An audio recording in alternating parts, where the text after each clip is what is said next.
காவிரி கரையோர பகுதியில் வெள்ளப்பெருக்கால் பாதிக்கப்பட்ட மக்களுக்காக அமைக்கப்பட்ட மருத்துவ முகாம்களின் எண்ணிக்கை வெள்ள நிலவரத்தை பொறுத்து தேவைக்கேற்ப அதிகரிக்கப்படும் என்று அமைச்சர் மா சுப்பிரமணியன் தெரிவித்திருக்கிறார்.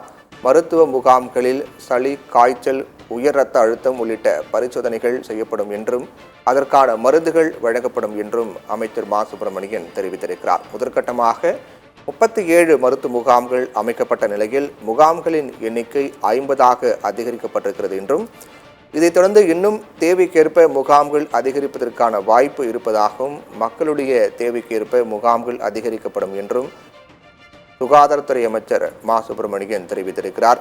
இந்த மருத்துவ முகாமில் சளி, இருமல், காய்ச்சல் மற்றும் உயர் இரத்த அழுத்தம் உள்ளிட்ட பிரச்சனைகளுக்கு தீர்வு காணக்கூடிய வகையில் மருந்துகள் வழங்கப்படும் என்றும் காவிரி கரையோர பகுதியில் வெள்ளப்பெருக்கால் பாதிக்கப்பட்ட மக்களுக்காக மருத்துவ முகாம்கள் அமைக்கப்பட்டிருக்கிறது. காவிரி கரையோரம் தற்போது தென்மேற்கு பருவமழை பொறுத்தவரையில் வழக்கத்தை விட அதிகமாக தமிழகம் இந்த பருவமழையை பெற்றிருக்கிறது.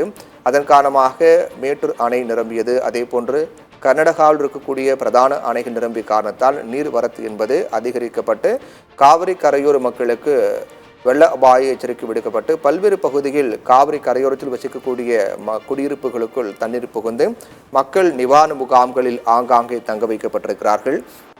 அதைத் தொடர்ந்து நிவாரண முகாமில் தங்க வைக்கப்பட்டுள்ள மக்களுக்கு மருத்துவ உதவி செய்வதற்காக மருத்துவ முகாம்கள் அமைக்கப்பட்டிருக்கிறது என்றும் அந்த மருத்துவ முகாம்களில் சளி, காய்ச்சல், உயர் இரத்த அழுத்தம் உள்ளிட்ட பரிசோதனைகள் செய்யப்பட்டு அதற்கு தீர்வு காணக்கூடிய வகையில் மருந்துகள் வழங்கப்படும் என்றும் இந்த மருத்துவ முகாம்கள் எண்ணிக்கை பொறுத்தவரையில் முதற்கட்டமாக 37 மருத்துவ முகாம்கள் அமைக்கப்பட்ட நிலையில் முகாம்கள் எண்ணிக்கை தற்போது 50ஆக அதிகரிக்கப்பட்டிருக்கிறது என்று மக்கள் நல்வாழ்வுத்துறை அமைச்சர் மா சுப்பிரமணியன் தெரிவித்திருக்கிறார். அதைத் தொடர்ந்து இன்னும் இந்த காவிரி நீர்பிடிப்பு பகுதி மற்றும் கரையோரம் வசிக்கக்கூடிய பகுதி வெள்ளப்பெருக்கு இன்னும் அதிகரிக்கக்கூடிய சூழல் ஏற்பட்டால் இன்னும் அதிக மக்கள் நிவாரண முகாமில் தங்க வைக்கப்பட்டு அவர்களுக்கு இந்த மருத்துவ முகாம்கள் எண்ணிக்கை இன்னும் அதிகரிக்கப்படும் என்றும் சுகாதாரத்துறை அமைச்சர் மா சுப்பிரமணியன் தெரிவித்திருக்கிறார்.